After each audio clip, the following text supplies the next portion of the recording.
Hello everybody, welcome back to the channel. I am not sure what's going to be in the background of this video, but there'll be something. It won't be a black screen that I am looking at now, but we have a lot of stuff to go over from FarmCon this weekend, and we are going to start with the Giants engine. So, first thing is improved fog. Now, before I get too far into this, some stuff I go into a lot of detail, and some I just glance over the main topic.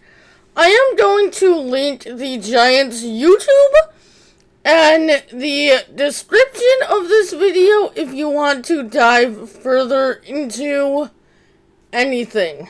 So, fog. Non-uniform density, dynamic accumulation in valleys, water, etc., changing with weather, time of day, local light, vehicles, street lamps, etc., God rays, which is light rays, where the sun can get to it, fog is bright, and where the sun cannot reach it, it is dark. Volumetric lighting with sun shadows. Driving in the fog at night is more difficult because of more blocked visibility. Dynamic shadows. Cloud shadows. Fully dynamic based on actual clouds. Soft shadow. The further away from the blocker, the blurrier it gets. With overcast skies, shadows become softer. And then screen space shadows. Fits regular shadow artifacts and shadows to non-shadow casting objects. Calculate the shadows based on the information in the image. Shadows of vehicle lights. Merge shadow lights. Weather effects. This, I like this. Rain effects on vehicles. Water droplets on machines. Tire color darkens when wet. Sticky mud on tires. Unlike dirt, reduced when driving.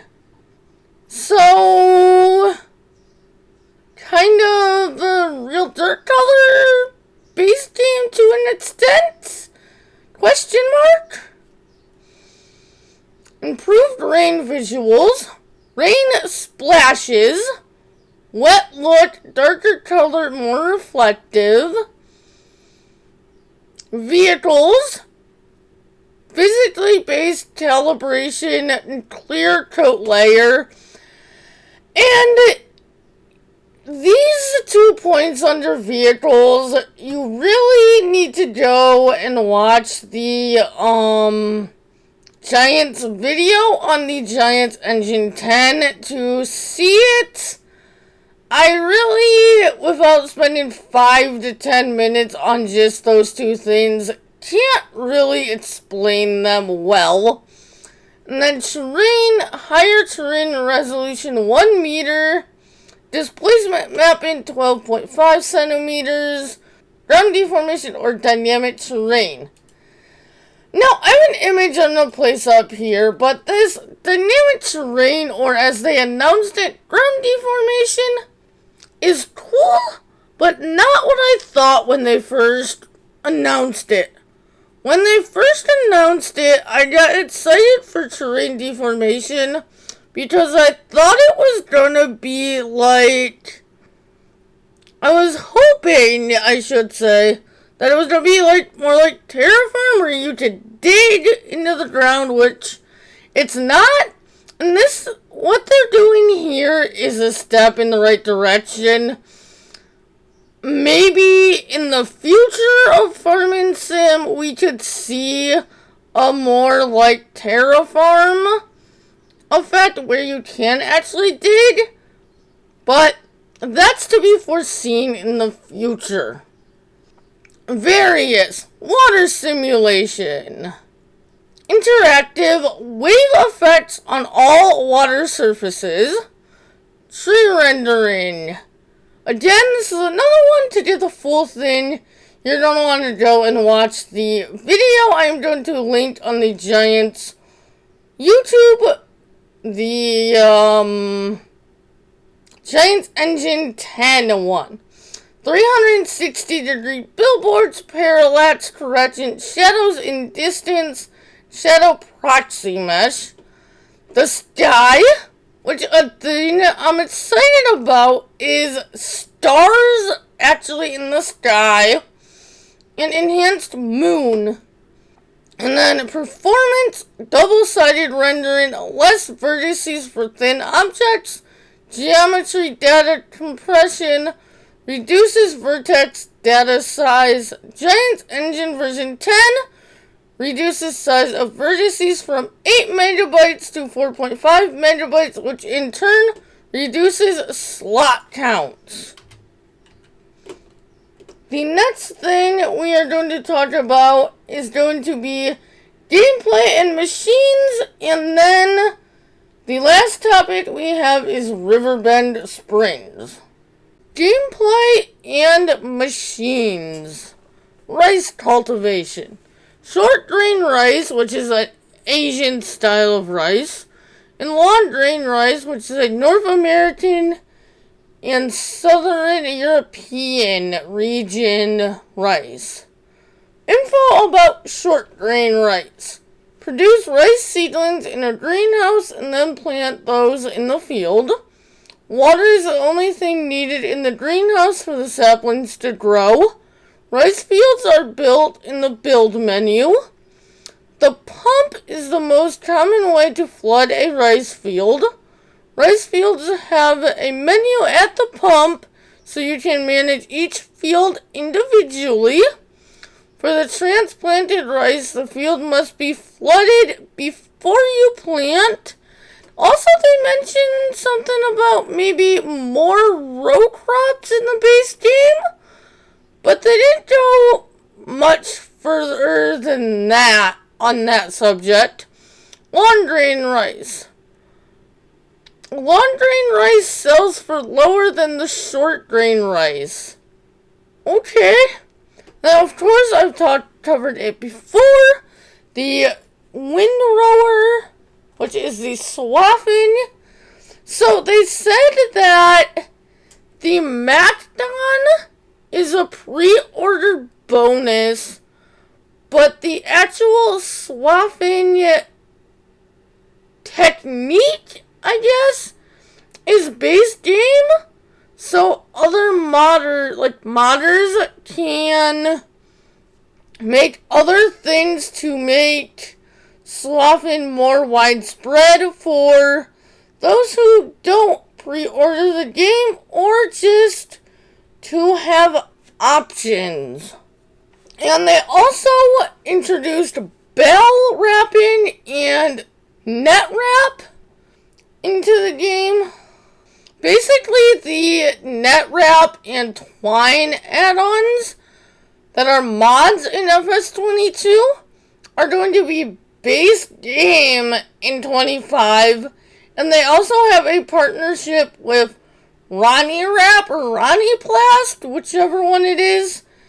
In their video, they called it Ronnie Wrap, but in some of the other creators' videos who actually went to the facility, they called it Ronnie Plast. So, and then the GPS, which has been a long time wanted thing, especially for console players.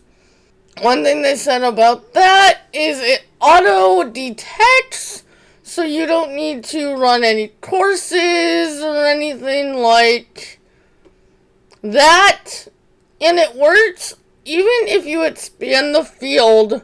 Next time you go up to the field using GPS, it will develop new lines. And then Riverbend Springs, which is the US map. New trees, new bushes, new grass, new ground textures, new flowers. Once again, the only new crop they mentioned is spinach. Higher texture resolution on Animal Trader. On radio, it says with animals. I'm guessing that's maybe talking about the animated animals at the animal dealer, but I'm not 100% sure there. New and improved fences. They now have screws and rivets. We're also getting a farmer's market with interior interactive shelves. Small selling stands generate a small automatic passive income when pallets are delivered and the buckets actually fill up, which I think is awesome. Small production units, new productions, buildable farmhouses. Heck yes. This is something I have wanted for, well, FS19. Since modders started, one of the modders I liked his stuff started doing that in FS19, and ever since then I have thought buildable farmhouses are awesome, and I would love them base game, and in FS25 we are getting it. Now, he said in this presentation over 100 fences. And I just have one question. How many of those 100 fences are going to be on one map? Because as a farm builder, having that many options for fences on every map would be awesome. Yes, I get that with mods. I probably have over that on fences with mods in 22 right now, but as a farm builder, the more options, the merrier I have, because I can do more diverse builds. And then brick buildings, construction sites, timber work, and vintage areas. Now, the footage you are going to be seeing on the entirety of this video is going to be from the US map presentation on the Giants YouTube. So it is not mine. I do not claim any of it. I am just using it. If you want to see these presentations at their entirety, I will have the Giants YouTube linked in the description of this video if you are not subbed already. If you enjoyed this video, do not forget to like, subscribe, and hit that notification bell as I do weekly Let's Plays here on the channel, and I will be keeping you up to date with everything we know about FS25 as fast as I can. I hope you all have an awesome day, and I will see you all later.